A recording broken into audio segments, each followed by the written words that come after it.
show, Tucker Carlson Tonight, esse que vocês estão vendo na tela, esse apresentador é o mais visto da emissora mais vista. Então, ele tem todos os dias algo como 3 a 4 milhões de espectadores ao vivo simultâneo. É um canhão dentro dos Estados Unidos, que é uma TV altamente competitiva. Ele ganha de todos os canais de TV a cabo juntos. Canal de culinária, canal de esporte, ele ganha de todo mundo. Então, é um programa que todo mundo senta para assistir,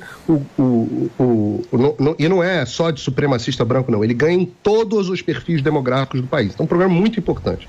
Muito mais importante que notícia de New York Times, muito mais importante que notícia de Washington Post, essas coisas que a imprensa brasileira adora rasgar as calcinhas de alegria.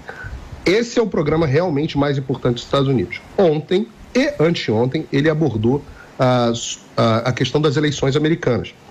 Ontem, especificamente, ele fez um programa bastante duro, inclusive com um convidado, um jornalista investigativo que eu conheço bem, o Matthew Tillman, falando sobre as eleições brasileiras e como tem sido considerado impossível questionar as eleições.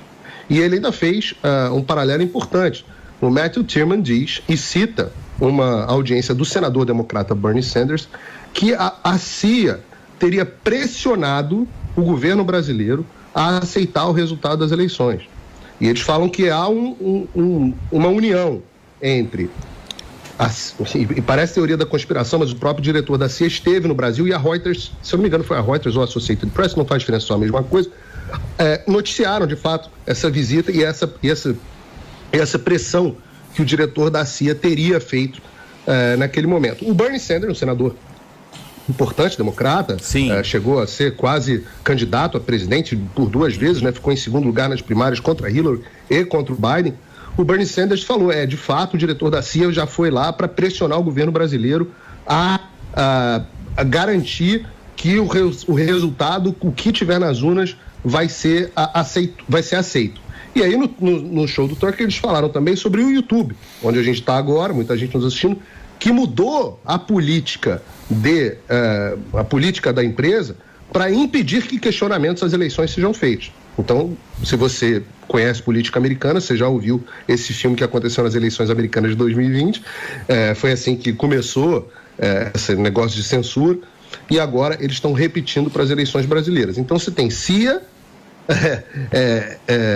YouTube, redes sociais, e ele também coloca nessa conta o Supremo Tribunal Federal e o TSE, que legal. Onde os americanos estão absolutamente chocados com as prisões de figuras como Daniel Silveira, a perseguição a apoiadores, o caso do Alan dos Santos, exilado aqui nos Estados Unidos, repercute muito, o próprio Alan já foi assunto no Tucker Carlson. Agora a exclusão sumária de perfis de redes sociais, inclusive a exclusão do perfil da Carla Zambelli, e eles também falaram sobre a censura a veículos de imprensa como a Jovem Pan. Eu também, paralelamente, pessoal, conversei com o Jason Miller, que é o CEO do Getter, a rede social que é totalmente favorável à liberdade de expressão.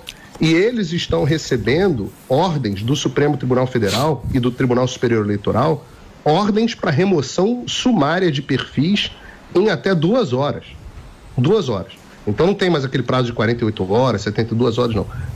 Tem chegado ordens com remoção, e ele falou, por exemplo, a ordem da remoção do perfil do André Valadão, do pastor André, não sei se foi do pastor André Valadão, não. Uma das remoções que eles receberam, que o pastor André Valadão também teve ordem de remoção. Uma das ordens que eles receberam chegou sábado, 6h30 da tarde.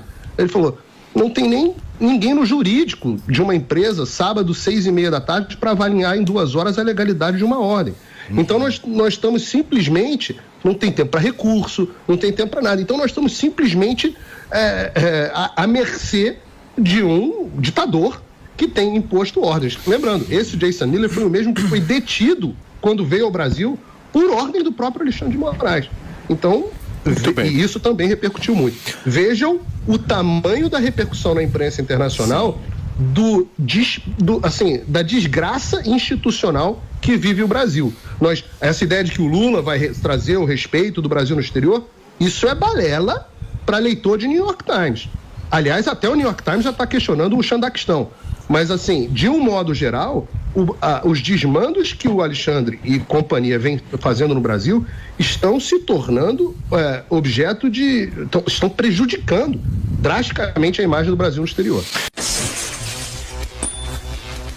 Uai, seu app de vídeos curtos.